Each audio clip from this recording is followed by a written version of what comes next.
not gonna run all the way to 4 p.m.? I'm just saying, going off, what? Whatever you say. Good morning. Glad to see that people are already hopping online here. They are about ready to begin. As always, don't forget to share. Everybody needs to participate.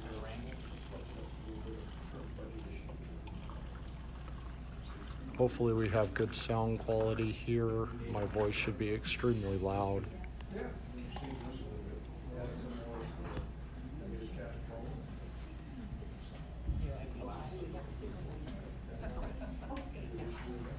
Give me a thumbs up if you can hear me good. Good morning. We're here at the Anchorage LIO this morning for the PF Bicameral Work Group to discuss the future of the PFD and what it may or may not look like. Don't forget to share, invite all your friends. If you can make it, come take your lunch hour off between 12 and 2 o'clock, 2:30, somewhere in those areas. They will be having a PFD protest outside. Everybody that wants to have a statutory PFD will be arriving and showing their support. And we would love to be able to fill the room here today. I see many people that support a full PFD of the legislative branch that are sitting in the audience today. It should be an interesting morning. I've gone through the packet that they've shown us this morning, and inside of it has about 4 different examples of what the current PFD looks like, and then 3 more of what the future may look like. None of them, except for the very first one, shows what a full statutory PFD looks like. The rest of it is all a reduced formula type planning.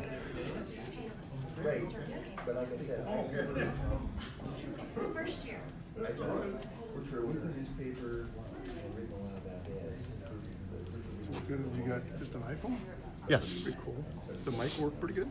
It does. It made a huge difference, especially trying to get conversations that you couldn't hear before. You could always hear myself talking, but anybody that was on the opposite side of the camera, on the other hand, it was very faint. All right.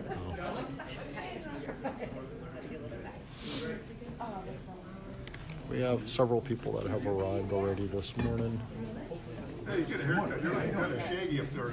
We're not seeing too many of the average public here today. Everybody is starting to roll into the room.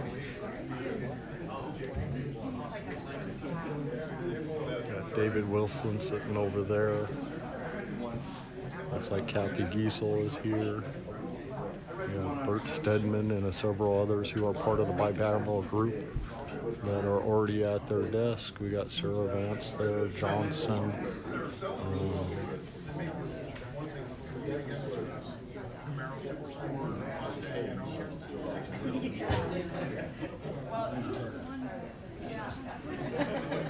Just getting ready to get started here. It is just about 10 o'clock. As you can see, everybody is filing in, taking their place. I won't be able to talk here real soon, so I will have to be quiet. Again, don't forget to share. Glad to see you from Soldotna. Glad you could join us today.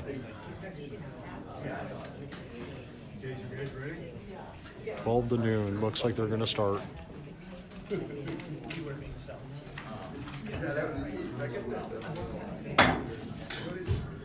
I call the bicameral permanent fund working group together and in order, and the time is 10 a.m. Today's October 7th, 2019, the 6th meeting of the working group. We're meeting in the Anchorage LIO.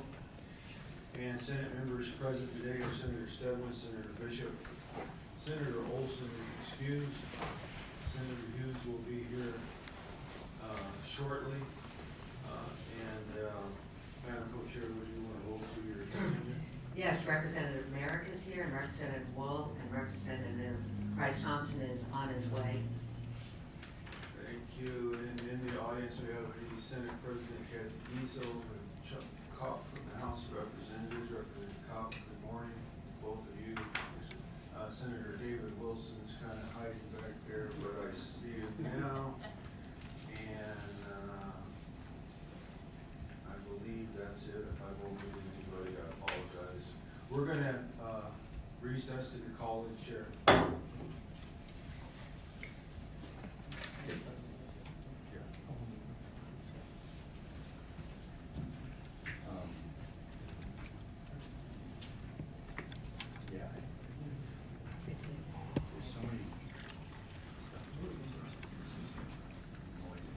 Thank you all for joining us this morning. Looks like we got a few people watching. Please do not forget to share.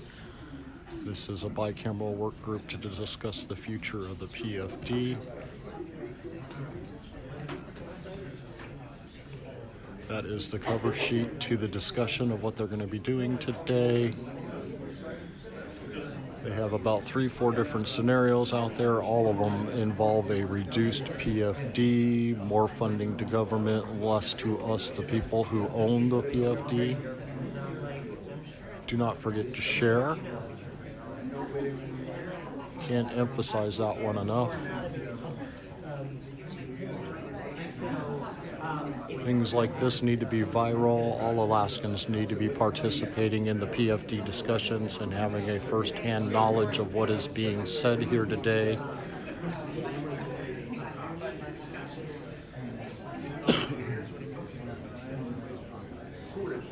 Rhonda, the PFD defenders and other groups will be arriving at noon today, from noon to 2:30. They will be here. They have signs, they have shirts, they have, you name it, they're going to be outside. There's over 70 plus that have been confirmed. Last count, I think they were up to around 100 or more.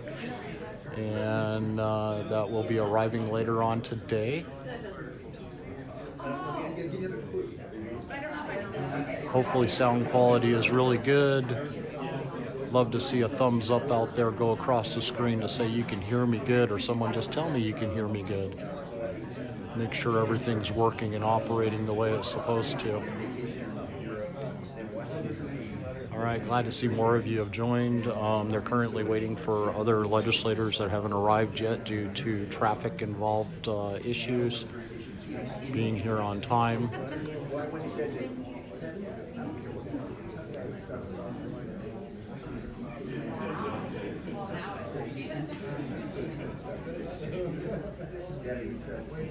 Nothing ever seems to start on time when it comes to government. It's always a delayed process.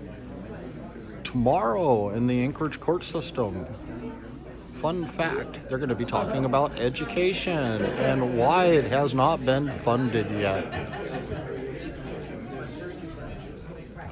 There should be some really good moments coming out of that one there. We'll see which holds true, that legislators are supposed to appropriate funding before it's signed over by Governor Dunleavy. Governor Dunleavy cannot appropriate funding for education. That is not his job. He only can approve or veto it. He cannot appropriate it. Court case for funding early education in K through 12 will be an interesting case being heard by the Alaska court system tomorrow. Senator Shelley Hughes has made it. She was delayed by a traffic jam.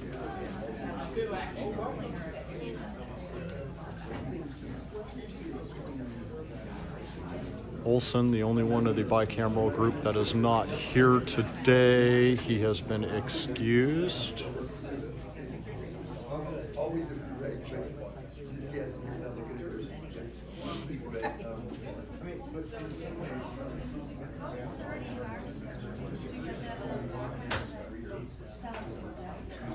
Happy to see more people are joining us here this morning. We're currently in a recess waiting for other legislators to arrive to get this group going. Don't forget to share. Facebook squeals on you if you don't. We will know. If you leave a comment, it will say, I have shared this video. Live streaming live from the Anchorage LIO this morning. As you can see, it is mainly legislators. We've got the Senate President there, Kathy Giesel. We have David Eastman there in the background. I see Buddy over in the corner over there.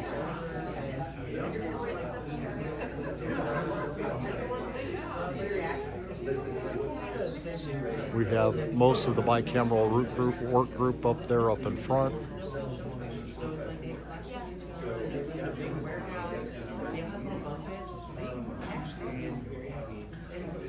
Aha, someone that's Facebook squealed on you. Thank you, Edward, for sharing. Appreciate it.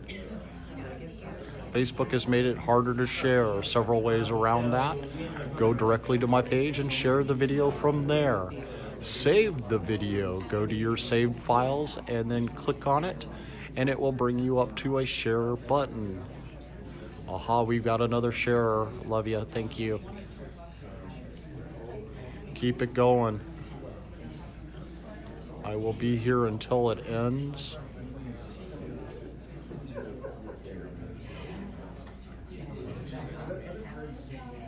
Discussing the future of the PFD. Amazing how we're looking at a completely empty room where the only people whose opinions that really matter when it comes to the future of the PFD is the majority of Alaskans who own all the mineral wealth in Alaska, and why the PFD was originally established and set up in 1976. In 1982, after discussions on what the future of the PFD and the fund would become, they declared that Alaskans deserved their share of Alaska's mineral wealth, and the first PFD check was issued from the Permanent Fund Corporation. In 1999, Tony Knowles tried to do what has happened under an executive order first, and then through just legislative ignoring the statutes and laws, stole the very first PFD. But in 1999, when Tony Knowles did it, he did something that did not happen this time around. He actually allowed the Alaskans to vote. 86% of Alaskans came out under heavy opposition from the Yes campaign to spend it on government, came out and said, no, you are not allowed to do that. Lo and behold, the very next year, oil prices jumped through the roof, spending went through the roof, and created the highest budgets in Alaska's history from then on out.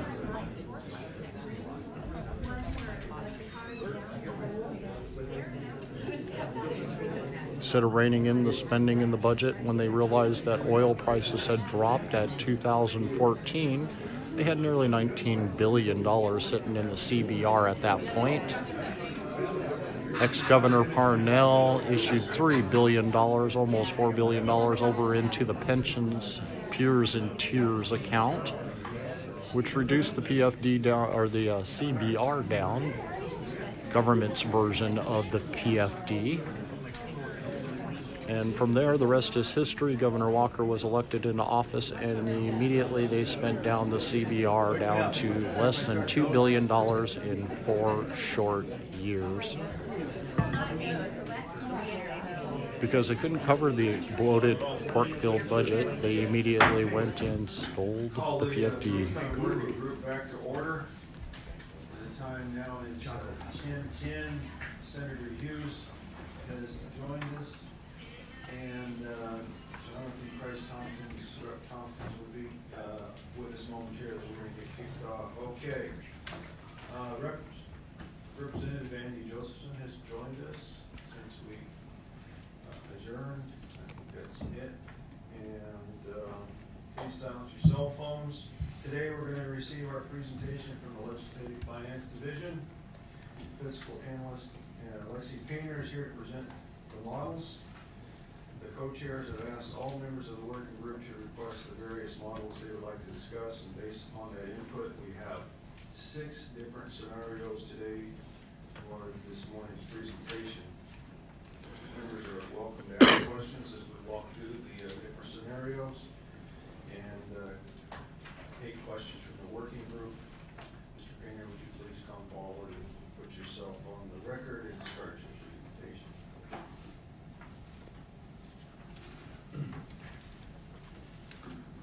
Good morning. For the record, Alexi Major, I'm a fiscal analyst for the Legislative Finance Division.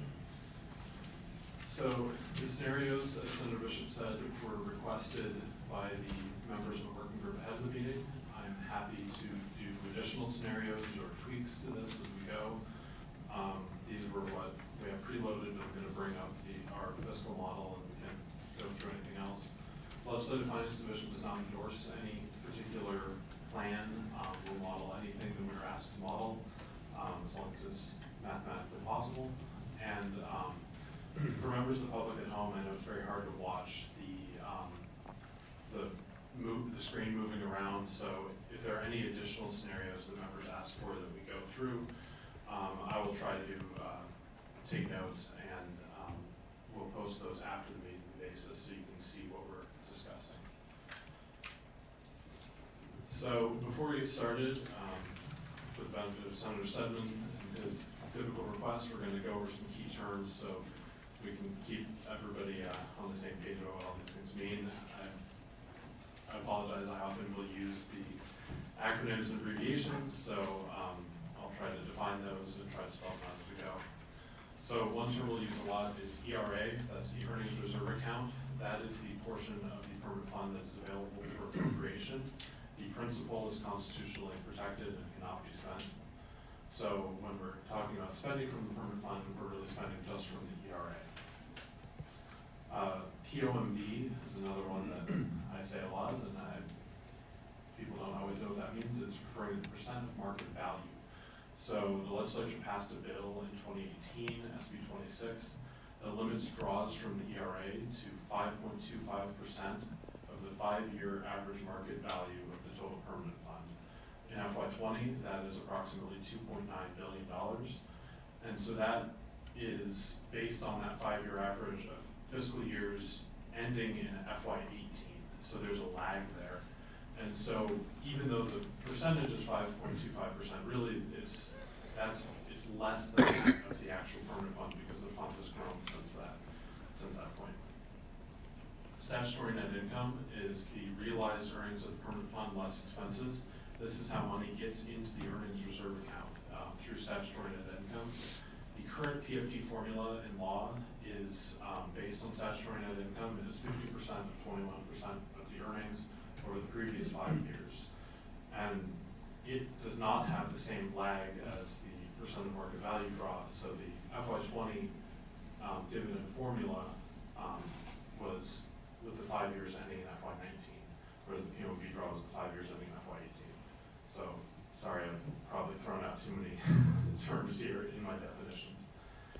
Next one is UGF, which is unrestricted general fund. Generally, in these models, we are only looking at unrestricted general funds. Those are the funds that can be appropriated for any purpose at any time. And that's the fund that we can have deficits in. While the other funds are important in the budgeting process, by definition, the amount of expenditures in those funds will equal the revenue because they can't overdraw those funds. So you can only have a deficit in unrestricted general fund, and so when we're talking about deficits, we stick to UGF. And then finally, the CBR and SBR, those are our two main savings accounts, or were. The SBR, the Statutory Budget Reserve, is currently empty after the last bit of it was used for the FY20 dividend. And the Constitutional Budget Reserve, the CBR, is our remaining savings account. It has about $2.1 billion in it, and at one point had about $12.7 billion. When we draw from the CBR, we have to pay that back according to the Constitution. So we have a liability to the CBR of about $10 billion of those past draws from the CBR. And so if there are no questions, we'll move on to the next one. So in all of the scenarios we'll be going through, we have the same basic assumptions, and anything else we can throw in there, but this is just our starting point. The links on here for the people online, you can click this and it will go to the source for this assumption. The first assumption is that all of these are based on the FY20 budget as enacted, including the governor's vetoes that were some restored and some not. This link goes to the Legislative Finance Division fiscal summary, which shows how that budget looked at the end of the year. We're assuming that over time, agency operations and the capital budget will grow with inflation. And again, we're happy to run scenarios with different growth rates, but that's our default. And for the statewide items like retirement and debt service, we're following the established projections usually from the executive branch. So for retirement, we're using the ARM board's projections and so forth. We have a $50 million placeholder for supplemental appropriations. That is likely too low this year. Fire suppression alone is likely going to be $50 million. We've been using that number for several years, so maybe a little low now, but ideally that would be the amount, about the amount of unexpected expenses. If we have kind of structural underfundings where we have to come back in, then it may be larger, but that's our placeholder. And again, we can show larger numbers if people want to see that. The revenue forecast that we're using is the Department of Revenue Spring Revenue Forecast. This link goes to the Revenue Sources book, and that is based on $66 per barrel oil in FY20. Currently, we're at about 60, but for the year, we're about 63.50, so we're a little bit under that forecast at this point. And then for the permanent funds growth, we're using 7%, which is the official projection that Callan has. That's up from 6.55% that they had earlier this year. Representative Merrick or Wool. Thank you, Mr. Chair. You mentioned that the PUMV revenue was $2.9 billion from FY 2018 earnings, and the projected revenue is $66 per barrel. What's the revenue, the total revenue, not just the per barrel? Through the chair, Representative Wool, the total non-POMB revenue is about 2.3 billion. For the oil, for the $66 oil. Oh, well, about 1.7 billion of unrestricted general fund petroleum revenue, and that is both production taxes, royalties, property tax, corporate income tax, and so forth from all the various petroleum sources. Please continue. And then the one assumption that we have that's not really from an external source is one that's new this year, which is with inflation proofing. This past year, the legislature appropriated $9.4 billion of additional inflation proofing from the earnings reserves and corpus of the permanent fund, and included intent language that will serve as inflation proofing for the next 8 fiscal years. There's an inflation proofing statute that's about $1 billion a year, so that math works out pretty well. The governor vetoed that appropriation from the earnings reserve principal down to $4 billion, and since he can't veto legislative intent, left to 8 years. Since $4 billion is quite a bit lower than 8 years of inflation proofing, we're just assuming that the $4 billion is going to count for 4 years. That is a made-up assumption, just to try to smooth with how that $4 billion works. And again, we're happy to change that if people want to see that. Yes, Representative Johnson. Remind me again what inflation, what your CPI you're using? Through the chair, Representative Johnson, or I guess you are the chair, I'm not sure how it works, co-chairs, but the Callan's assumption is 2.25% inflation, and so the inflation proofing transfer is 2.25% times the principal of the permanent fund. So it's just the principal getting inflation proofed every year, and that is at the current size of the principal, that's about $1 million a year. I'd like to let the public know we've been joined by the Speaker of the House, Bryce Desmond, and Representative Light. Okay, if there's no other questions about our basic assumptions, I'm going to actually switch to our live model in Excel. You can either look at that or look at what we have up here. So before we actually get to running scenarios, I'm just going to give members a kind of walkthrough of what they see on the screen. I know there's a lot of graphs and a lot of controls. So in the top left is sort of our dashboard of the budget. The blue bars are revenue, so that's our unrestricted general fund revenue from petroleum and non-petroleum sources. The green bars are the planned draws from the ERA. So starting in FY19, that means the POMB draw in FY18, which is the first year we're showing here. That's actually just the amount of the dividend because that was a planned draw from the ERA. The orange bars are draws from our savings accounts to make up the deficit, so the CBR or SBR. And we don't have red bars in this scenario, but when we get red bars, that's when we draw from the earnings reserve account above the POMV draw. This dark black line is kind of our typical way we view the budget. This is a budget that does not include the permanent fund dividends. Roughly $4.5 billion, about $4.4 billion in FY20. The dotted line is the budget including the dividends. So that's what the bars are actually trying to meet. But usually when we talk about the budget, the numbers that people's had seem to be the one without the dividend. Then down below is our budget reserves. The big green bars here are the amount in the earnings reserve account, which is available for appropriation. It's not really a true budget reserve because it is paying out every year at the percent of market value, but could be used as one. The orange bar here is the constitutional budget reserve balance. And then very tiny in these bars, you can't really even see it, but there's a statutory budget reserve balance that goes away after FY20. There was about $170 million in there going into the year. And so below that, you can't really see it on the screen right now, but in the packet you can see there's just the numbers that go along with these graphs. So it shows the total amount of reserves we have, the surplus or deficit that we have each year, the kind of two measures about how much CBR, how many years of CBR balance we have left, and how much of the deficit is filled. And then the last is showing if there's an unplanned draw from the ERA, how much is that draw? Up in the top right is most people's favorite graph. This is showing the permanent fund dividend check. You can see FY20 was $1,606, which you all received last week. And our status quo, we start with the statute, so next year would be $3,074, approximately, depending on earnings and the number of recipients, and growing and then shrinking a little bit as some of the years go through. And as we run different scenarios, the dividend in those scenarios will show up in the red line. Purple is always the red line is always the status quo, the purple is your current scenario. Representative Johnson? Thank you.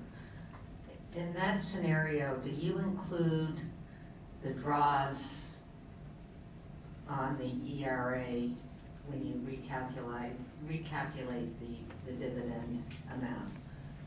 Representative Johnson, through the chair, this scenario, no, this is not one in your packet. This is just sort of our starting point with the model, which is basically a broken scenario. There's this white space between your budget and your revenue, so there's nothing filling that. And so this is if we followed all the laws that we have on the books. Obviously, it does not work.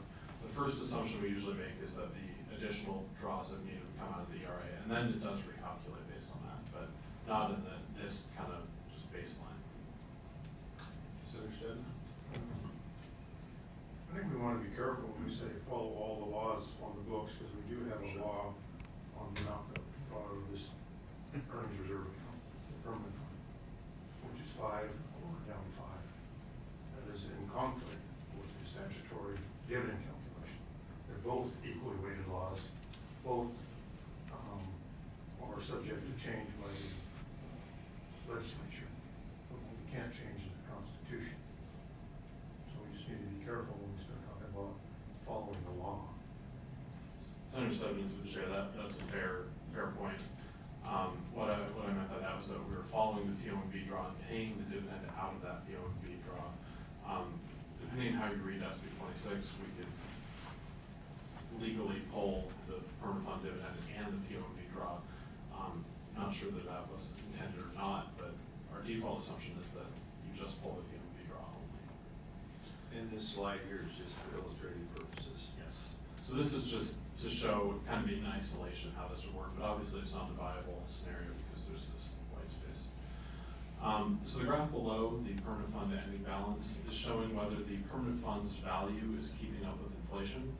The red bar shows the FY19 ending balance of the permanent fund just growing with inflation. And then the stack here, the purple is the principal of the permanent fund and the green is the earnings reserve. Together they're the total value of the permanent fund. You can see that if we follow the SB 26 draws, the POMV draw on the books, the permanent fund will grow slightly faster than inflation. That's because it's receiving royalty deposits every year from according to the Constitution. So as long as we're following all the laws, it does grow faster than inflation. But if we start drawing in addition to meet the budget deficit, it'll start growing slower. Like to let the record reflect that Representative Christ Tompkins is doing this welcome. And so then the graph below is just showing the comparative amount of the PFD draw that's going to dividends, which is the red bar, versus the general fund. You can see that in this scenario, the amount for the general fund is higher in FY 19 and 20, and then once we switch to following the PFD statute, the amount for the dividend is higher. Representative Wolf. Thank you, Mr. Chair. So, with this graph, your upper left shows the last 3 years of dividends of 1,600, and I guess 1,100, and then it shoots up to the statutory formula, which is based on previous performance. It's just a hypothetical. A lot of these graphs that diverge from where we are now is based on assuming we have to pay a statutory formula, which we haven't done for several years. Just to fill in some numbers for your graph, right? I mean, you could have easily just left it at the past few years, right?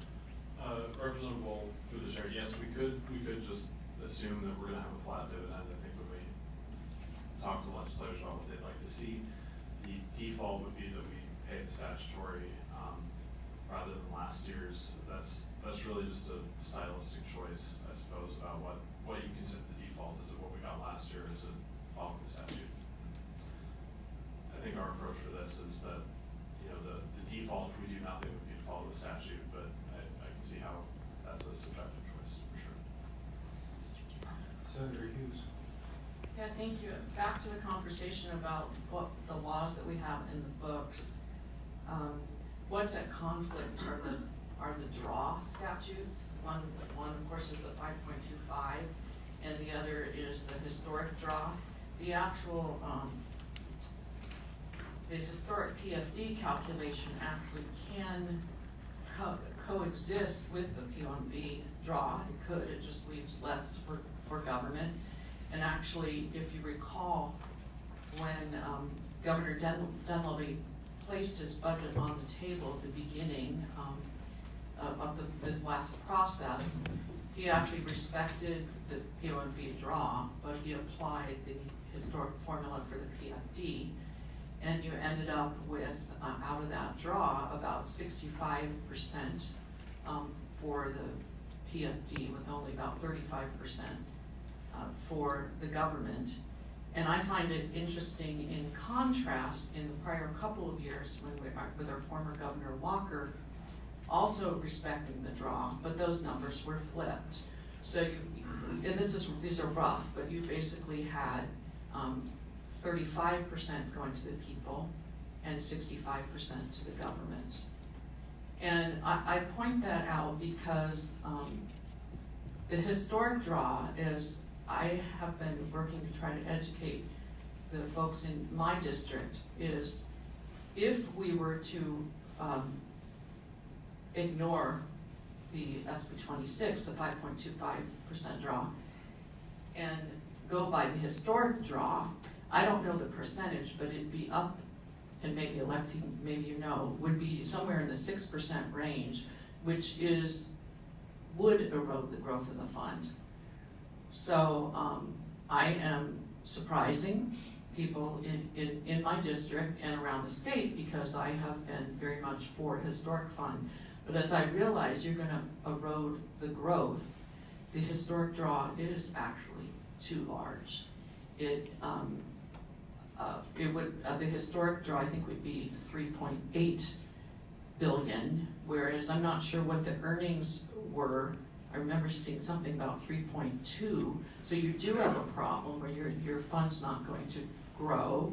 And as we all know, for the first 30 plus years since the PFD was put in statute in 1982, we were not eroding the growth of the fund because the portion that was always available to the government, its half, was not being used by the government. It was being folded back into the fund. So we had very healthy, robust growth. Now that we are needing to use some of it that's always been allowed by law, always been allowed by the Constitution, if we stick with that old draw, it is just too much. At this present time, we have a lot of folks who still want the historic amount and the historic draw. And we have legislators who want to stick with the POMV and give varying amounts to the government and varying amounts to the people. And I wrote a Facebook post on the day the checks were issued. And I found it very interesting, and I'm trying to let people know that it does make sense to have a smaller draw. The question is, what should that split be? And it's no secret that I believe, to be fair and agreeable to the people, that split needs to be 50-50, because anything less, I believe, would be overturned.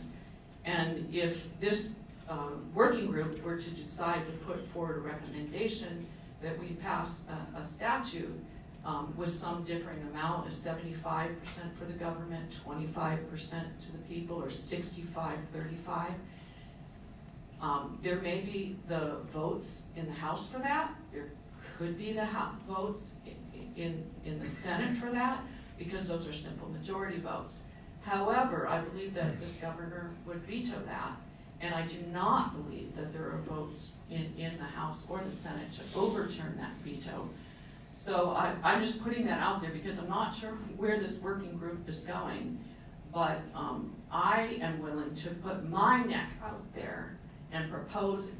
We basically have goalposts. We have the historic draw and formula as one goalpost, and we have somewhere less than 50% for the people as the other goalpost. Maybe some people even believe that the PFD should all be available for government. And I'm willing to stick my neck out and come into the middle, and I am getting beat up by some people by doing that, but I believe the draw has been too large. We need to go to the smaller POMV draw, but we need to do it fair and agreeable to the people and make it at 50-50. And we will see, as Alexi goes through some of this, that the math is a struggle. But we have a political factor with the people, and I believe that if we do anything less than 50-50, we're going to have a problem. And we'll have a choice if we're willing to get there.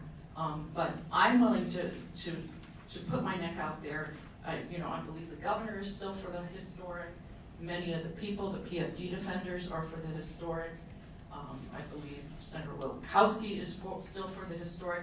And but I'm willing to say, let's do the right thing as far as ensuring healthy growth, and let's go to the smaller draw. But let's make it fair and agreeable to the people at 50-50, because the larger draw is going to, as I've said several times, erode the growth. Thank you, Mr. Chair. Thank you, Alexi. Please continue. So, Senator Hughes, through the chair, what I put on the screen here is essentially what happens if you spend the entire earnings. So you do that historical 50-50, 50% for the dividend, 50% for government on statutory net income. And because you're spending all of the earnings, inflation proofing essentially would have to come out of just balance. The value of the ERA would just decline as inflation proofing happens.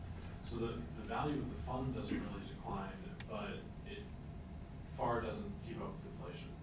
And so using, there are a couple of ways you could handle inflation in that. Either take it out ahead of time before calculating the statutory net income, or percent of market value draw, which is designed to build in inflation. So I think I appreciate bringing that up, because this does show that, if you don't have a mechanism for inflation proofing, the real value of the fund would erode. Senator Steadman. Thank you, Mr. Chairman. I just want to add to that point. If whatever policy we put forward we don't have a policy that protects the inflation proofing of the permanent fund, it's gonna be a failed policy. We're actually eroding the purchasing power going forward, and that compounds over time and will be detrimental to future lessons. So at a minimum, we need to make sure that that does not happen regardless of the split. Thank you. Any other comments? Alright, so at long last we'll arrive at the first scenario on the sheet. So this is slide 5 in the packet, and it's the first scenario. And this shows if we pay the current statutory permanent fund dividend out of the percent of market value draw, and then deficits would be made up out of the earnings reserve account. And so the constitutional budget reserve would run out sometime in FY22, and we would have to begin drawing from the ERA. This is again assuming no other changes to the budget or other policy changes. So the size of the deficit would be roughly 1.5 to 1.7 billion, and that can be handled in a number of ways, but it would be under this scenario that is the starting point, that size of deficit. So you can see the dividends would be approximately $3,000, rising to about $3,500. But the permanent fund is not keeping up with inflation. Again, there are policy changes you can make to reduce the deficit, but your starting point is about $1.6 billion on average. Senator. Excuse me, Representative Johnson. I'm a little confused with that scenario, because as you eat away at the fund itself, your dividend, I would have thought we would see a drop in dividend. See a little one. Yeah. Representative Johnson through this area, it does take quite a while for that lower fund balance to work its way through. So you start to see towards the end that, you lose about, I think, $200 in your dividend by that point, versus if we did not have those unplanned draws. But it does take a while because of the average. Because of the 5-year look back, and the 5-year look back is the immediate past year. So it does take longer, I guess that makes sense. Any other questions about this, or before we move on to scenario 2? I'd like them to kind of go through the lower right-hand bar chart. Sure. So this chart shows that the red on the left is the current value of the permanent fund growing with inflation. On the right is amount. While the permanent fund's value has not really decreased by this point, it is not keeping up with inflation. So in FY28, the last year in our model, it's something like $10 million below the inflation-adjusted value of the fund. And the chart below shows the relative draws to the dividend and general fund, very similar to what we had just seen before. One other measure I'm going to point out is this effective percentage. So if we're following the percent of market value statute, because of the lag, the actual percentage of the current value of the fund we're paying out is lower than that percentage. So when we say in FY20 we have a 5.25 draw, really we're paying out 4.4% of the current value of the fund because of that lag. But as you get into these unplanned draws, if you add that plus the planned draw, you're actually drawing over 7% of the fund, which is more than it's earning in the year. So that's why the fund's starting to decrease over time. Senator Stedman. I would expect that if this was rerun in a declining market instead of an advancing market, when we see those percentages go from roughly mid-4s, 4.42, 4.56, all the way up to 7, 1.19, when reading it correctly from here, would accelerate. And those numbers would be significantly larger as a percentage in a declining market. And we all know markets go up and down. So one might think 7% is a bit uncomfortable draw rate, but it wouldn't take much to accelerate that number north and even make it even more unbearable. And detrimental to future Alaskans for generations in perpetuity. And Senator said, and just to illustrate that point, here's if putting the permanent fund investment returns of FY17 through FY15, what they actually achieved. And you do see much higher draws, you know, in excess of 8% at one point because of that, the weaker market, or actually the worst 10-year run of the market's history was FY01 to 09, that has 2 recessions in it. You can see that it's, again, a higher percentage.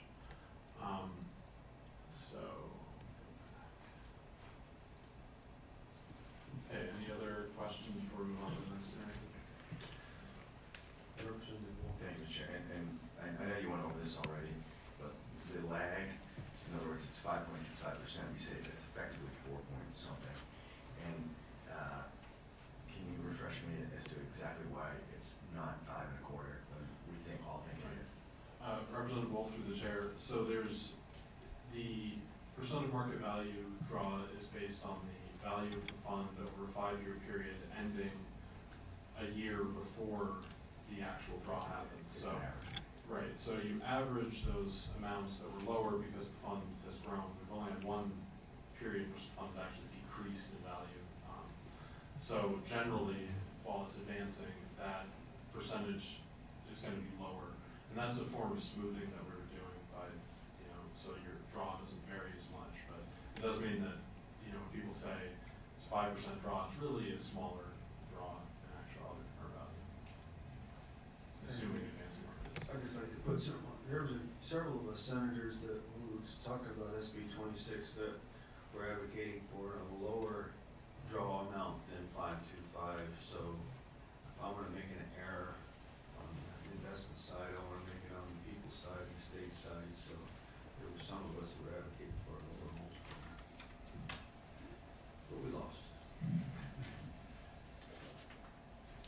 All right, so I think we're ready to move on Yep. to the next scenario. So the next one was proposed in House Bill 1005 after a fashion. It had a contingency, but that bill essentially envisioned cutting the current amount of the dividend in half. Instead of 50% of the average statutory net income, it would be 25% of the average statutory net income. So then instead of a $3,000 dividend, you have roughly a $1,500 dividend. And so obviously with less of the permanent fund, the PMB draw going to the dividend, the deficits are smaller than you saw in the last slide, but there are still persistent deficits, roughly $500 million a year through most of this period. And based on just this default assumption, there would be a need for unplanned ERA draws starting FY27. Again, this is assuming no other policy changes. So with a roughly $1,500 dividend, that's sort of the size of the remaining issue. Just to preemptively address the question we get a lot, why does the deficit get a lot bigger between FY21 and FY22? The biggest reason is that the percent of market value draw decreases from 5.25% to 5%. So that means that instead of advancing that amount by a couple $100 million a year, it's basically flat for those 2 years. So that increases the deficit, just jumps it up from that year. And so one other thing I'll note before moving on with this is that because the unplanned draws are much smaller, the permanent fund does keep pace with inflation more than that by the end of the period. So Representative Price-Hong. Representative Price. Thank you, Senator Bishop. Alexi, you said dividends around $1,500, and I wanted to make sure I'm not misunderstanding or didn't mishear, but in this scenario of 25% of statutory net income, it looks like the dividends are more in the 1,000 to 1,250 range. Am I understanding that correctly? I can zoom in on the axis here. I know it's hard to see from a distance, but so this is $1,500 on this line. So this dividend is $14.99, 16.72. So between $1,500 and about $1,800. Sorry. Thank you. Senator Stedman? Thank you, Mr. Chairman. I think under this scenario, we just take a statutory change from 50% down to 25, basically cut that in half, leaving the statutory income calculations in place and avoiding the need for constitutional amendments or any other significant changes, and stabilize the permanent fund going forward until we can work out a more permanent solution embedded in the Constitution with their support from the legislature and the people.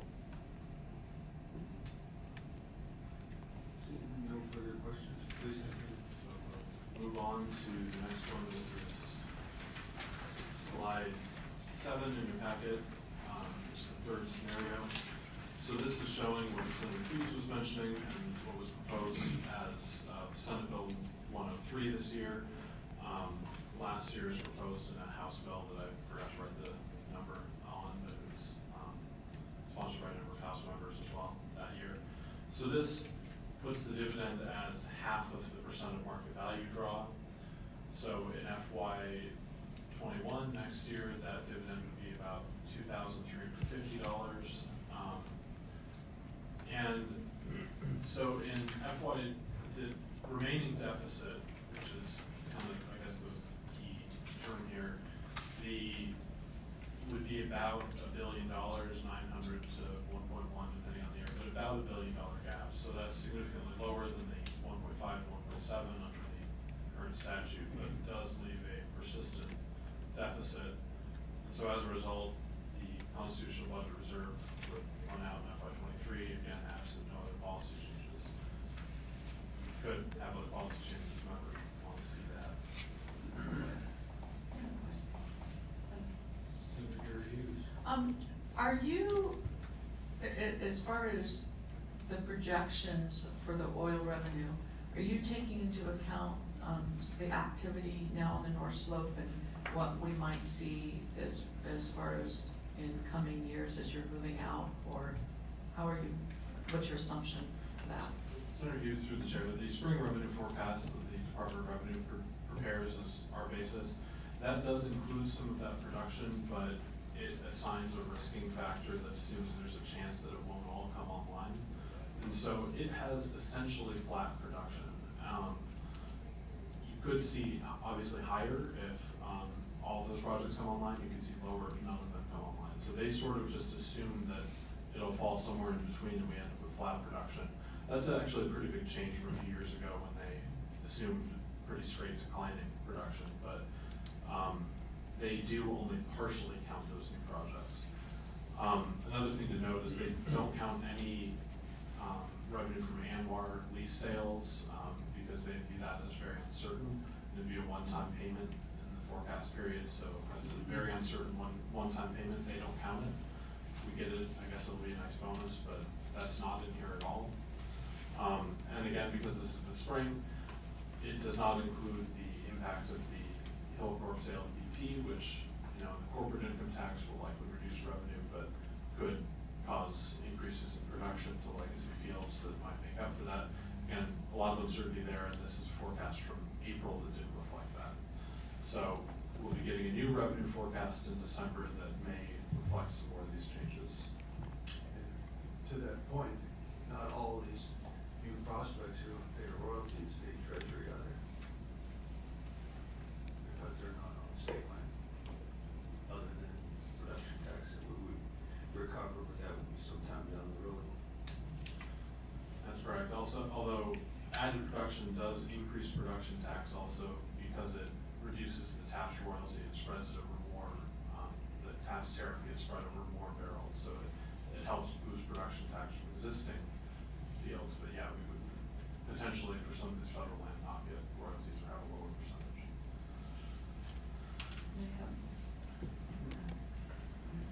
Representative Wolf. Thank you, Mr. Chair. So the relationship between POMV and statutory net income, the previous model was based on statutory net income, and this is not. This is just value of the bulk fund. If, let's say, and they're both based on a 5-year average, so I kind of forgot that about POMV, so that changes things a little bit. But so let's say the stock market goes flat or loses money over the next 10 years. How does POMV get it? POMV won't be as, the PFD hence POMB won't be affected as much, correct? And can you model that a little bit? So let's say a flat decade, or something dismal, whatever that would be. Sure, so through the chair, our worst projection, we just use actual ones because modeling the way they realize gains is very difficult. So our worst year we can use is FY '01 through '09. And so in that, you see that the draw is roughly the same size, there's just a lot less money to take there from it. So the deficits are, before they were in the $900 to $1 billion range. Here, it's 1.2 billion. The deficit's not really that much bigger. So, but we have less money to deal with it because the POMB is pretty stable. If we switch back to the statutory approach, you see that the dividends start jumping all over the place. So this is, the only difference here between this and this line is the different earnings assumption. And so you can see that having those bad years drives the dividend down quite a bit, and then you get some good years, it spikes, and then it drops again. That's actually sort of what we saw historically, although a bit lower amounts because the starting balance is different. When you have the dividend being paid out of statutory net income, which is very susceptible to market changes, but the POMB draw is a very stable amount based on balances, you can have this odd situation where a temporary decline in the market reduces the deficit because it doesn't affect your POMB draw, because that has an additional year of lag and it's based on the total balance, but it affects the dividend greatly. So you could see a situation in which the market goes up and then it gives us a larger deficit, or the market goes down and it gives us a smaller deficit. So there's a bit of a disconnect if you have those two things based on a different number. The model, because it's based on very flat static projections, often will hide that effect. But because of the different lags, the additional lag in the POMB draw, and because of the difference in the volatility of earnings versus balances, there's definitely a bit of a disconnect sometimes.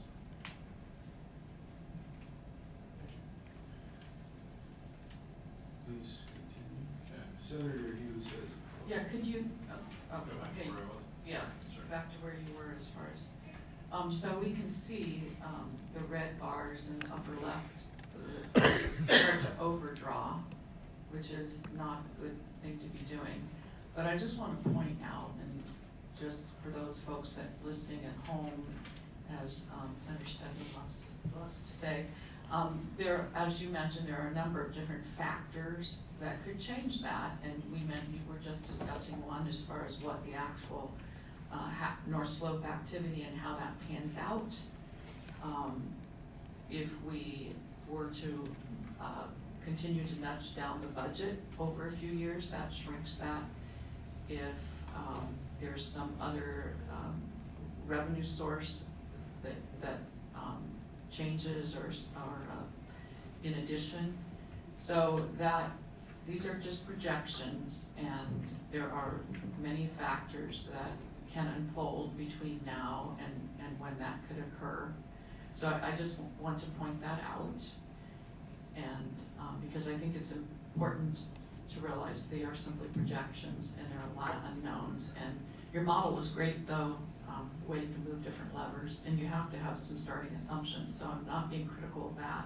I'm just reminding folks that there are various factors, and for instance, I am one that would like to shrink that red by continuing to nudge down the budget, and I think that there's a lot of support in the public for that as well. So just want to put that out there. Can we take a brief, please?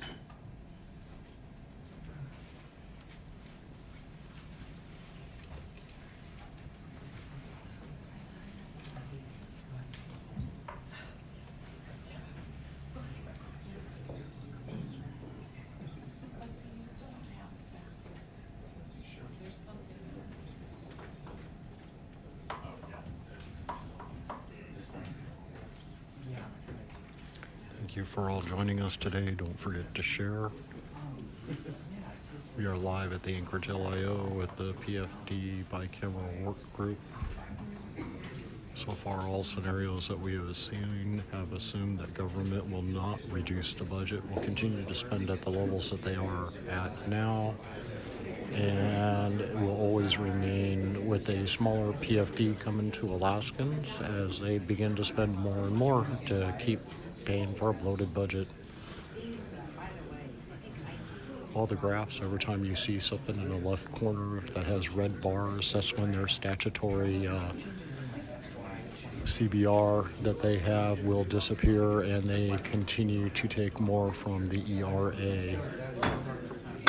Call the meeting back to order. We're gonna, Mr. Painter's gonna try to help the folks that are watching at home that are having a little bit of a problem distinguishing some of the quadrants, if you will, on the slide. So he's gonna try to zoom in and notice the discussion that please. Senator Stedman? Thank you, Mr. Chairman. I just, for those members that didn't have the ability to participate in Senate Finance this winter, or watch it, we had some discussion there on some of the anomalies we're faced with the current structure on the dividend calculation, and that the permanent fund has substantial real estate holdings that have grown in enormous value over the years. They've liquidated some very profitable ones, and then when they do the liquidation, it triggers into the calculation of the dividend and artificially shoves the dividend up. So it's a little nuance, but it does swing that dividend around somewhat. And as those holdings get older and more profitable, it just compounds the issue. And where a percent of market value, you calculate the market value at the given day once a year. It's kind of a simplistic form, and calculate it all up, and you get a smoothing of that. So you get away from those shock issues within the calculation. And it is going to affect the dividend in the next couple of years under the statutory. Now, to the upward side, which Senator Hughes was saying is, we've got some distortions in there, and it just adds to the, the challenge we have through this. The public sees a forecasted dividend of $4,000 or whatever it's going to be, $3,500 in a couple of years. Which makes it job more interesting. Thank you, Senator Stedman. John, Representative Price Tompkins. Thank you, Mr. Chair. Building on my senator's comments, looking at SNI and some of these sort of highly profitable, very specific and discrete realizations of earnings.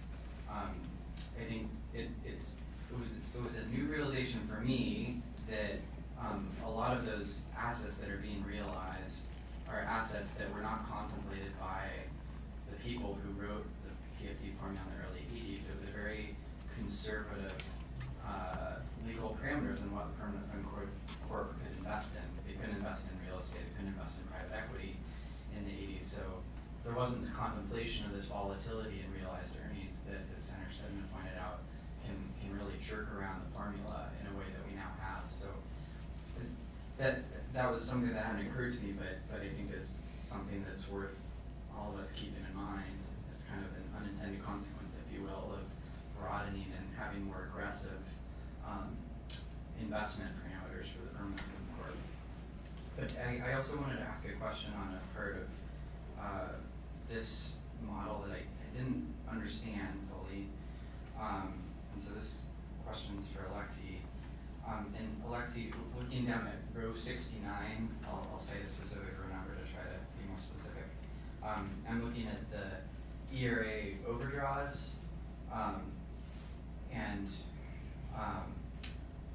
that seems like such a euphemism. It's like calling Russia's annexation of Crimea annexation instead of just an invasion. But so I'm just going to spend down the permanent fund. So in FY24, it's about $1 billion, up to $25 billion, and then it starts to go down a little bit. And would you be able to speak to why that overspending of the permanent fund diminishes from that high water mark of $1 billion? Representative Price Tompkins, through the chair. I lost my mic. Very good. Try it now. I'm back. Hang on a second.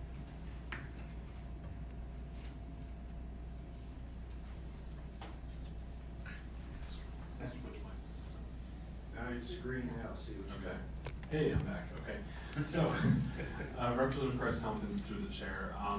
So some of that is just an artifact of the spring revenue forecast and the prices therein. So I'm gonna just switch over to a summary tab that's horribly confusing, and sorry for those at home, but we're just looking at this one row, which is the price per barrel here. So you can see the price in FY21 is $66 and then rising, roughly the rate of inflation to $77. The way our production tax works, there's kind of a kink point where companies are no longer paying the minimum tax and they start paying a higher rate. That's right around the $70 mark. So in those years that cross that, production, even though price is growing with inflation, revenue grows faster than that because of that, just that point it's hitting in the production tax curve.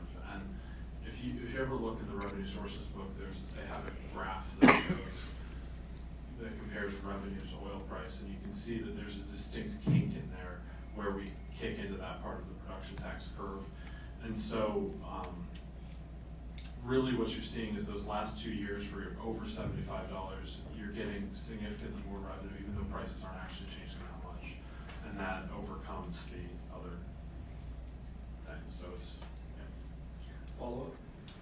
Great, thank you. That's really helpful. I noticed that in the first model too, that there's this sort of almost arbitrary rosiness in the numbers that occurs around then. So in effect, every model we're looking at, because every model is using the spring revenue forecast and DOR's production forecast, sort of assumes this almost linear increase in oil production or oil price.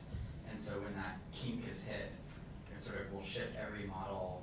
There'll be this sort of positive inflection in the numbers in every model that we look at. Am I understanding that right? Representative Price Tompkins, yes, that's correct. And you can see these blue bars here. They're pretty much flat, and then we hit that point in the production tax curve in FY26, and it just sort of curves upwards, even with relatively flat production and a small increase. It's just the way the production tax works at those particular prices. Follow up? One last question on the oil price forecasting that DOR uses. When you pulled up that other spreadsheet, it looked like just a pretty steady upward climb. Could you, for those of us not fully familiar with DOR's methodology on price forecasting, could you speak to what assumptions they use and what their general forecasts look like on price? Representative Price Tompkins, the chair, they look heavily at the futures market and the analyst projections of the oil market. I think they are planning a methodology change this fall that will look pretty much exclusively at the futures market. And the futures market is oil traders, predicting with buying and selling how much they think oil will go for in the future. And generally, the result of that is often a pretty flat forecast, usually an increase about inflation, unless traders feel like oil is significantly over or undervalued at the time.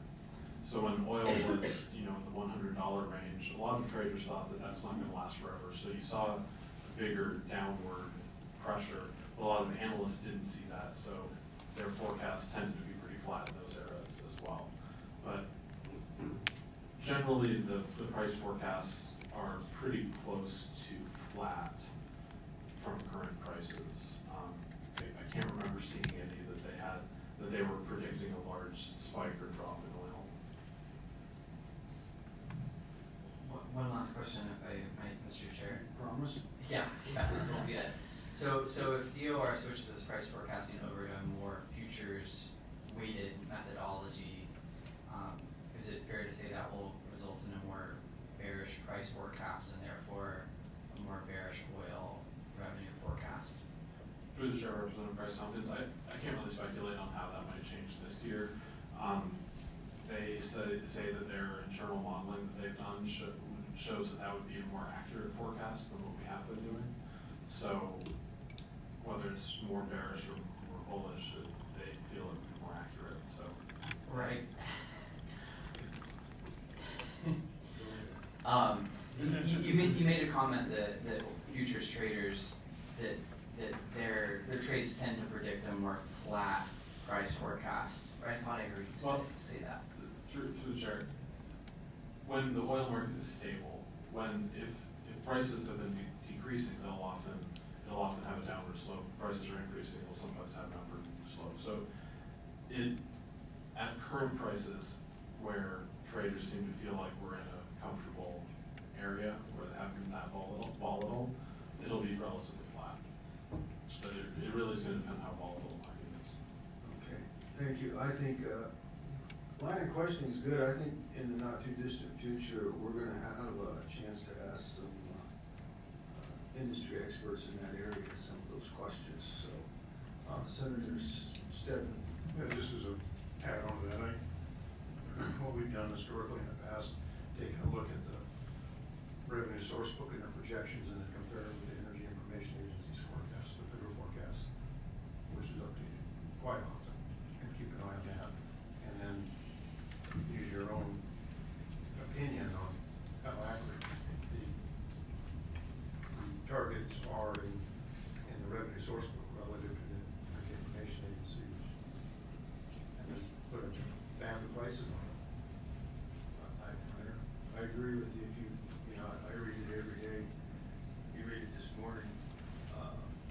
The IEA's looking at WTI to go south of 50 for the next year. So if that don't send shutters up your spine right now, looking at these charts, I don't know what does. So, Representative Johnson. Actually, you've all covered it. Okay, Senator Hughes. Yeah, I just want to get clarification. If you could scroll down on the inflation proofing assumption. So, in this model, just tell me what those ones are and then the zero that we're not inflation proofing under the PFD or? Senator Hughes, through the chair, what that is various options that have been proposed in the past for how to calculate inflation proofing. There is a bill that the House advanced, I think 2 years ago, that had inflation proofing, a portion of it being a percentage of the percent of market value draw. That is not in current statute, and it has not really been proposed this session. We have it as an option because it's been out there before. We're assuming that it's the current statute, essentially, which is why we have a 1 there. And then that the $4 billion drawing, which is the advanced inflation, or the $4 billion transfer also happens because that was appropriated and signed into law. We're not assuming in this base scenario that this other proposed mechanism would be used. Follow up? Please. So do those ones represent 1 billion? Then I'm still confused why you're using ones. And I guess the core of my question is, would all these charts change if we were to inflation proof more? Senator Hughes, through the chair, yes. So the ones represent is basically the computer model of if 1 means yes, 0 means no. So really, I would read the 1 as a yes, it's on. So the current inflation proofing statute is on. That is roughly $1 billion, but the 1 is just saying that it's on in this model. And so if we said, we're going to change the inflation proofing statute and inflation proof twice as much, then what we'd see is that the earnings reserve balance would decrease and the principal balance would increase. And then up in your left quadrant, would that red shrink if you did that? Through the chair, no, it would not. Because the percent of market value draw is on the entire fund, the earnings reserve and principal, so moving money between the two doesn't change it. It does mean that, if you have more or less than if we're running out of money, it would make a difference. Representative Wolf. Thank you, Mr. Chair. One of the senators mentioned the sale of a real estate asset. So in the overall POMV, where that value of the real estate is in the value, the permanent fund value, and it gets sold for a profit, let's say. In a POMV model, that's not really going to change the dividend check per se, if it's 50% or 25%. but in a statutory net income, that's where it comes into play, because the earnings were big on that year and averaged over 5 years. So the real estate kind of scenario in a PUMB payout formula wouldn't be affected as much as a Through the share representative, yes, that's correct. The POMB dividend, a dividend based on the POMB draw is going to be a lot more stable than one based on the statutory net. Yeah, I guess it's the real estate thing.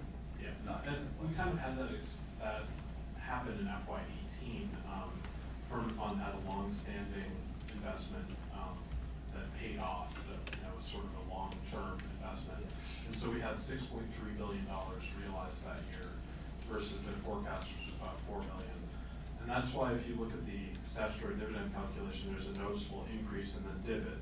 It's because that's FY '18 being in there and then working its way out of the formula. And that was really just one special opportunity that year that caused that amount of realization. So something like if they sold that mall in Virginia and took a lot of realized income, for example, you would see a much larger spike potentially in one year.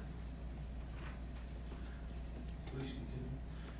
All right, so the next scenario in your packet is, this is scenario 4, slide 8. This is, was what was passed by the Senate in 2017 in the Senate version of Senate Bill 26. It is having the dividend be 1/4 of the percent of market value draw. You can see in the top right, I'll zoom in so people can see this better. The dividend would be roughly $1,100 and rising to about $1,300, and that's about inflation growth. In this scenario, you can see there's very small deficits, some surpluses. So this is roughly a balanced budget. It's within, sorry to move quickly, but you can see there'd be some surpluses, some deficits. So it's a roughly balanced budget if you have a dividend of this size and no other policy changes. So there's no unplanned draws, and the constitutional budget reserve value stays roughly the same. So again, this is what was passed by the Senate 2 years ago. Any questions about this one before I move on? All right, so let's move on to the next scenario, which is slide 9, scenario 5. This is the House version of Senate Bill 26 from 2017. This is having a 2/3, 1/3 approach where the dividend is 1/3 of the percent of market value draw. I'd say roughly $1,500 dividend going forward, a little larger in those later years. There are deficits larger than the 25% model, about $400 to $500 million. If you'll recall that when the House passed that a couple of years ago, they also included an income tax that would supplement it to eliminate the deficit. So if you just do this in isolation, there are continued deficits. Again, there's a very small unplanned draw the last year, $35 million, essentially none. So essentially the CBR at this level of deficit would run out in FY '28 because of those continued deficits.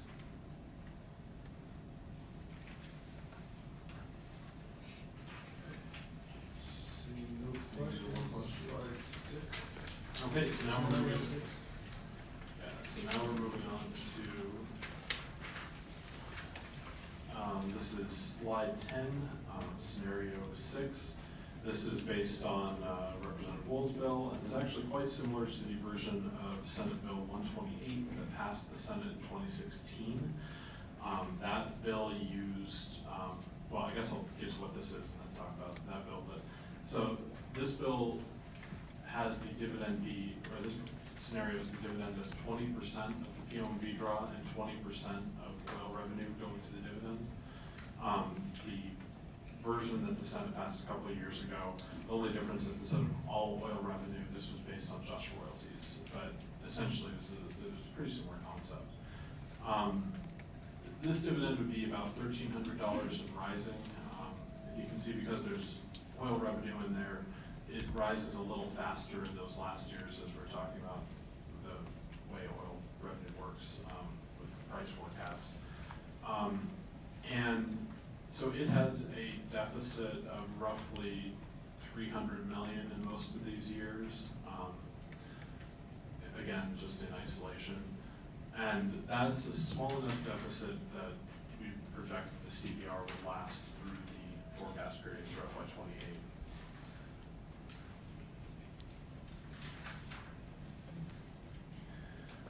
Representative Price Tompkins. Thank you, Senator Bishop. Lexi, what are the other options in the price scenario menu that this model has? Representative Price Tompkins, we have quite a few that I was asked to put in. We can do anything basically from $20, which is the lowest price that Department of Revenue includes, to $130, which is the highest. Or if you'd like to see something in the middle, we have those two we can do. Rather than, I mean, do you have anything like the EIA forecasts or other forecasts besides DOR that aren't just a mathematical model but are agency-produced model? Representative Price Tompkins, no other agency produces a model forecast of Alaska North Slope oil. They produce forecasts of other types of oil that have different prices. So we can put in a price trajectory. So most of these are relatively just flat trajectories.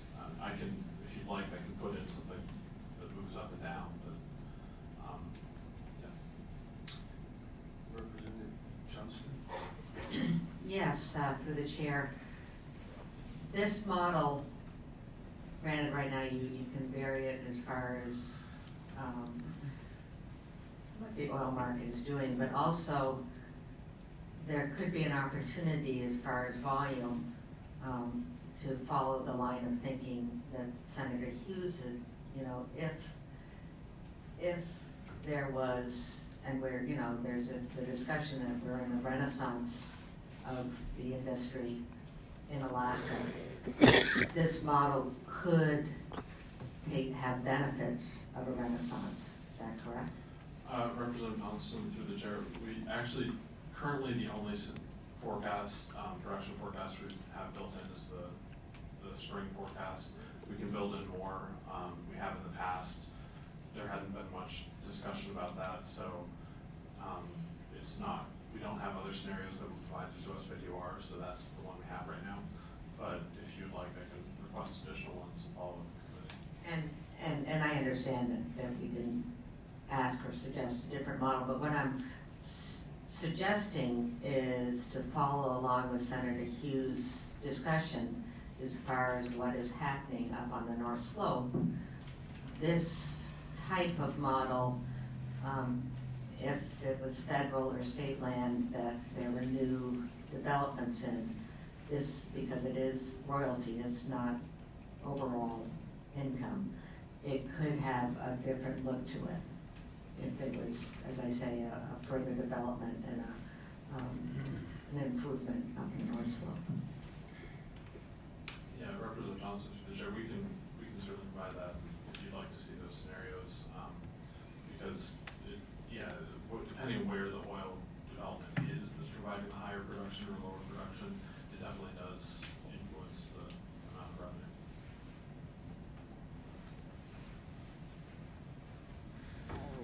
Please continue. So this was the last scenario I was asked to do.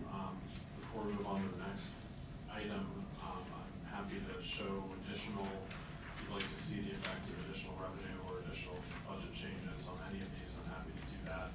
And then we can post those for the members of the public later, or if you'd like, we can just move on to the jury for. We'll hold that thought because we'll talk about that in a minute, but thanks for these 6 models that were ran and for your presentation. Now, I think we're at a point where you're ready to show the interactive model. Yes.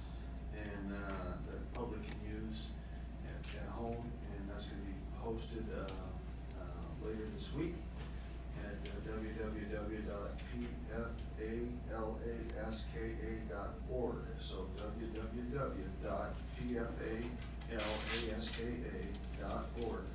And that's the interactive model that will be up later this week. Alexi's going to show us and the public how that model works, and you can take it from there. All right, so this is an item that was requested by the chairs of the committee. The model I was just showing has a lot of moving parts, and we're sort of constantly updating it with new information. So I've been reluctant to make it, just post it for the public, because pretty instantly it becomes out of date. I think we update something every few weeks when we get new information. This is designed to be a simpler model that people can use, rather than using 10 years of projections. This is just limiting to 1 year and limiting the number of levers you can pull to change things. So this is still a draft of members, because I think this is the first time any members have seen it. So if people would like to see changes, I'm happy to work with people. So this is designed to be just a model of fiscal year 2020 only. We know that the dividend you actually received was $1,606, but this allows you to see what the dividend could have been and what that does to the budget. Or what, if oil prices change, what that might do to the budget. So for the oil price, you can put in any number between $20 and $130 and see how that affects the budget. So if we say, we think today's price about $60 persists, the deficit goes from about 150 million to about 400 million. Or if we think it might get better, you can go up to $70 and you can see that then we have a surplus of about 100 million. So you can show that, see how it looks under various scenarios. You can also show what it might look like if we had zero oil production. Then we'd have a $1.9 billion deficit based on just percent of market value draw and non-oil revenue only. And then with the dividend options, you can just pick how you want, what you want your formula to be based on, either just a set dollar amount that you put in, or the current statute 50%, or as we talked about 25%. So you can put in that, or percent of market value draw. We showed 50% and 33% and 25%. So we've seen a few of these, but this allows members of the public to experiment with any other formula. I think this will accept any number between 0 and 100. And so there's not a whole lot of variables, but this is at least enough to see if we change the dividend formula, what would the size of the deficit be. Obviously there are other, as we say here, this is assuming no other policy changes, and you could meet these deficits from any number of options, from budget cuts, new revenue, a combination of them, or the use of reserves in the short term. But this at least allows people to have something to play with on their own and see the result of these changes. Mr. Chair. Earlier, Alexi, you made an offer that you could run something else, and there is something, Mr. Chair, I would like, we've heard from school districts and different groups that because of rising healthcare costs, for instance, that it's been like a flat budget for some entities, or actually a reduced budget, even if the amount has even gone up a little bit because certain expenses go up, such as healthcare. So I'm wondering if you could run the 50-50 POMV, but if we kept the budget flat, and it didn't add the inflation proofing. And I know there are a lot of efforts, including bringing down the healthcare costs for state employees and different things, what that would look like. Okay, so that shrinks, that just gives an example of, even without making major reductions, just holding things flat, you can really help close that gap. So I'll zoom in on that deficit. So you can see the deficit's decreased as revenue grows roughly with inflation, but the budget is flat, the deficits would decrease. I think in the showing the 2.25% budget growth, the deficit something in the 900 to 1.1 billion range. This reduces it to 700 and then reducing to 400.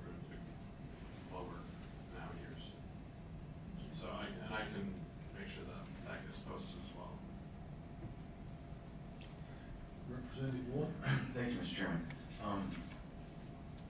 I guess I have a question sort of tied into these charts and then the interactive one, which I'm not quite sure what deficits. I know people are concerned about permanent fund checks and there are people concerned about deficits, I'm sure too. But you have a box where you can click zero out oil. And I'm just, why is that? I mean, do you really think we're gonna have zero oil revenue? No. And the dividend check doesn't depend, in this modeling, doesn't depend at all on the price of oil. So I mean, this is just to show people what life is without oil?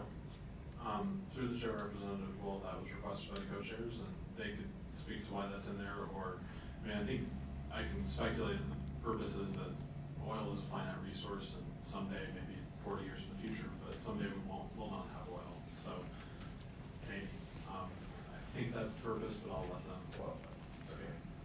Follow up to that would be, so your oil production projection was non-variable. You have it locked in. You can't go to any other scenarios of production. It's at an all-time low. I think last year was under 500,000. Now there's a bunch of fields coming online. This one's 100,000. This one's, so in a perfect world, it could be up to 750,000 barrels a day. It's probably, it's also built in decline. The price, obviously, is very volatile. It's projected to be 66, and right now it's 50 or something like that. So can you put in, since you can't change production, can you just put in a low price projection? Because as people that follow the news might be aware that maybe not in the next 10 years of your graph, but maybe the next 20 or 30, I mean, carbon and these kind of products maybe fall out of fashion in the next 20 years, and it may affect how much we produce and how much it goes for. So can you pull up one of your other graphs, cut oil in a third, or, Sure. and see how that plays out in some of these 50% scenarios? So I'll go back to inflation proofing on and put this at inflation growth as the starting point. So we can show the impact of if we had, $20.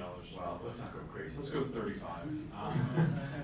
Because you're saying 77 in 9 years. So this is assuming 35% growing, or $35 a barrel growing with inflation. So again, going back to that deficit, we started with 900 million to 1.1 billion in this scenario. Here it's more like 1.8 billion to 2.1, 2.2 billion, and that's with $35 a barrel oil. We briefly hit that a couple of years ago. I think we actually went a little lower at one point. So it's certainly not a impossible price. And I can also make sure that gets posted if you want. Is there any other parts of this you want me to zoom in on it if people have seen this? And this is, what's the title of this graph? 50% of? Yeah, this is 50% of percent market value. Okay. Yes.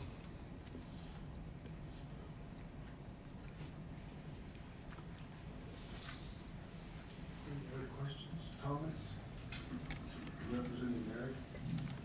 Thank you, Mr. Chairman.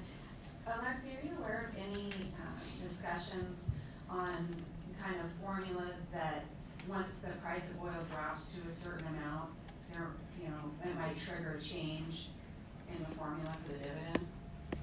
Representative Merrick, through the chair, I've heard discussions. I've not seen one proposed that does that, and it's hard to model something that we don't have, a clear mechanism for, but that is certainly a possible thing. The difficult part is sometimes to figure out the timing of that. They have to finalize the dividend check in September, so it's the price as of when, or, that would have to be a policy discussion that at least I haven't really heard a whole lot of, but Thank you. it's possible. Representative Price Council is next, and Representative. Thanks, Mr. Chair, and I think building on Representative Wool's comments and also previous comments by Senator Hughes, I think about, there's so many variables in thinking about this, and I think sort of a synthesized takeaway I have is when you talk about really optimistic and rosy scenarios, be it price forecast or production forecast or this or that, it's all sort of incremental gains are the upside in the optimistic scenarios. And then if you want to talk worst case scenarios, like there's an earthquake that severs the taps for 1 or 2 months, or the federal tax on carbon, or there's some technological breakthrough that obsolesces hydrocarbons as an energy source, or whatever. Those are seismic, structural, profound downsides. So I don't feel comfortable banking Alaska's future on some, I mean, on balance, I think sort of thin, optimistic scenarios. I think it's really important when you sort of take in, on balance, what the upsides are and what the downsides are. The downsides are a lot more serious and a lot worse for the future of Alaska than the upsides, at least as far as our budget goes. Representative Wolf? Thank you, Mr. Chair.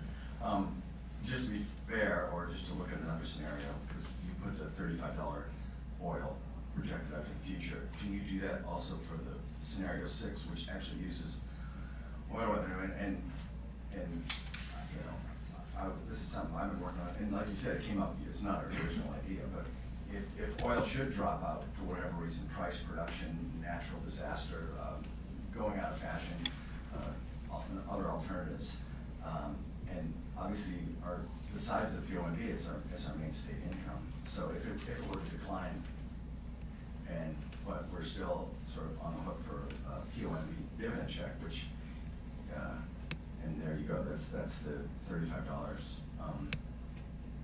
And what's the deficit structure still? So the deficit in that scenario is roughly $1 billion to $1.1 billion.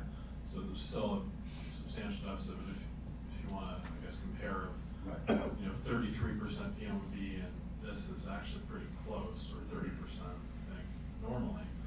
But in this, that has a much larger deficit and a bigger dividend because the dividend is not dependent on oil prices. So I can, sorry, I'll go back to your previous scenario, but so if you go between these two, with $35, the dividend is roughly $1,100. At the spring forecast, it's more like 13 and rising, 1,300. So it does make a substantial difference in the dividend and the size of the deficit.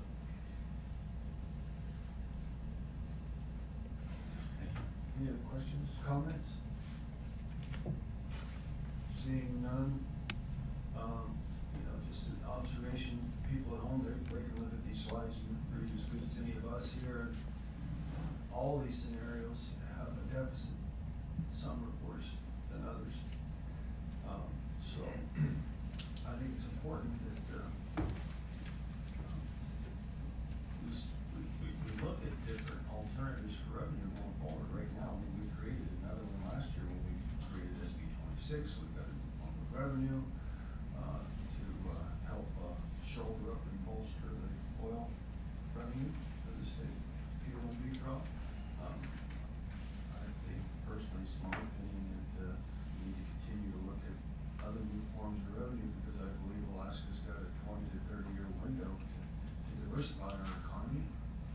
And the sooner we get ahead of the curve, the better off Alaska's going to be. And we want to make sure we can continue and make those dividend payments to Alaskans.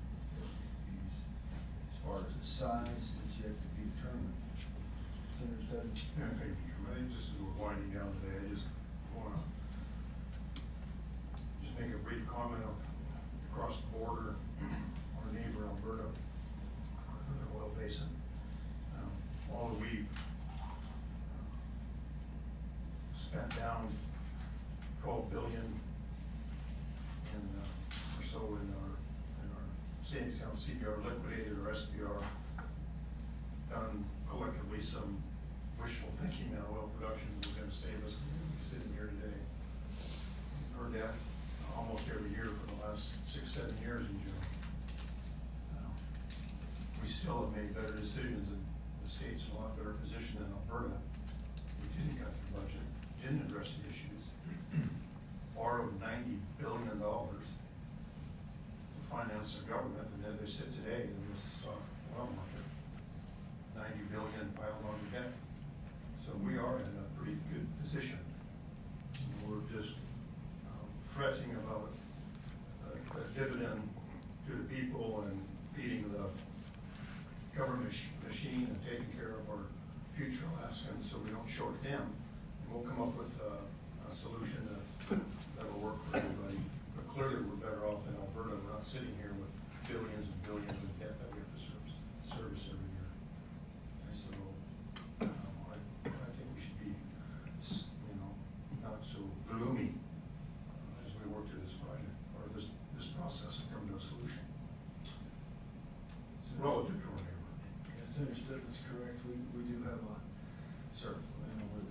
flag. It's $64+ billion, and then Alberta, they're, on a good day, they might get $30 a barrel for their oil. So, Senator Hughes? Yeah, thank you, Mr. Chair, and thank you, Senator Stedman, for reminding us. We do definitely have things to be grateful for in that regard. In the earlier comments about some seismic event taking place, I have a lot of faith in the people of Alaska. Alaskans have good heads on their shoulders. And if there were such a scenario where things would really take a turn, I think that the people of Alaska would be willing to look at making changes and to handle such a scenario, a severe scenario. In the meantime, though, I think we have to be very realistic as far as anything we might recommend or any changes. At the beginning of the meeting, I expressed a willingness to come off my high horse as far as being for the historic draw. And I am hoping that, as I said before, the goalposts are the historic draw and then something as some of these scenarios show. And I hope that some that have been on what might be their high horse would be willing to come to this place of what I would call a grand compromise. And if we have a seismic event down the road, as I said before, I have great trust in the people of Alaska that they'd be willing to address that at the time. That is my recommendation, and as I mentioned before, I am and expect to get beat up a bit by folks, in my district and around the state that are supporting the historical formula and have looked for me to carry that flag. But I think we have to be realistic, and we have to realize that we do have a mathematical problem, and we have to realize that the historic draw is eroding the growth of the fund, and so we do have to make a change. And the conflict in the law right now is basically that draw. We've got 2 draws on the books. So I am willing to go for that smaller draw, Mr. Chair. So I just want to put that out there, that I hope there is someone that's in the other camp that will come along and join me in what I believe is a grand compromise that would move us to a place where the PFD argument wouldn't stymie the legislature year after year. We have many important things in the state to work on, and we're getting wrapped around the axle on this one issue, and it's keeping us from addressing other important problems. So I'm hoping that there's someone in the other camp that's willing to meet me at this halfway point. Thank you for your comments. In closing, the committee will be forthcoming to the individual members with a draft summation for your review that we will agree upon at a later date, and when we get agreements on what the final report looks like, we'll have a meeting yet to be determined, and then we'll present that to our presiding officers. So if there's no further comments, we are going to adjourn and let the record reflect it's 11:40. No matter what. Okay, folks, looks like the PFD discussion bicameral group is over with and done for today. All the discussions conveniently revolved around never cutting the budget, always assuming that government is going to continue to take their extra draw from SB 26. Most of the discussions revolved around how much extra above that draw that they want to take and how little do they want to cap the PFD to us Alaskans so that their draw continues to grow as their budget continues to grow. They never showed a reduced budget in any other models, but they did show a budget that continued to grow year after year after year, which was to justify their extra draw. There is a PFD rally being down here. It starts at noon today. Please don't hesitate to show up. We would appreciate to have you come on down here, show your support for a full PFD. Thank you everybody for tuning in today. Please don't forget to share this video.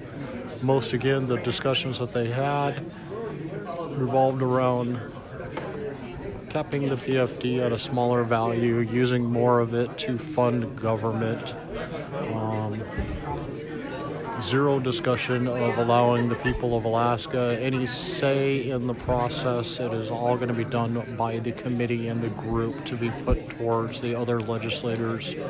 And they're going to decide the future of 730,000 Alaskans' future for the PFD. 60 people will make that decision for the rest of us.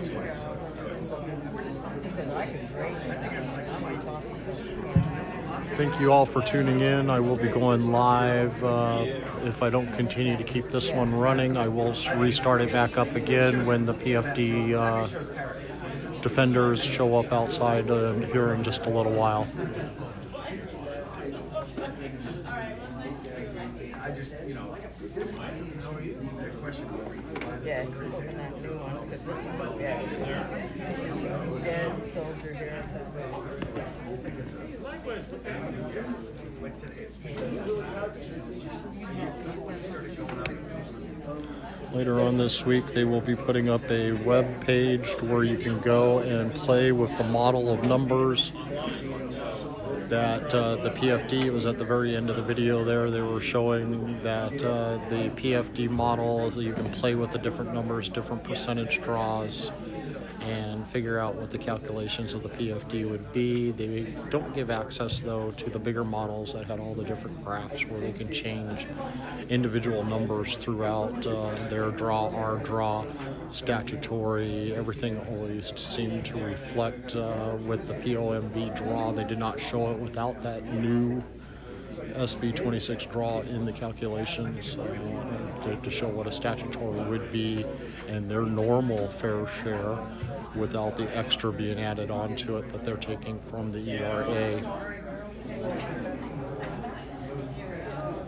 Thank you all for tuning in today. Don't forget to share. Facebook squeals on you if you don't share. All Alaskans need to hear the discussions that they had here today. Thank you all for tuning in. Continue to hang on. I will be back here shortly with another live broadcast from outside. Thank you. Have a great day.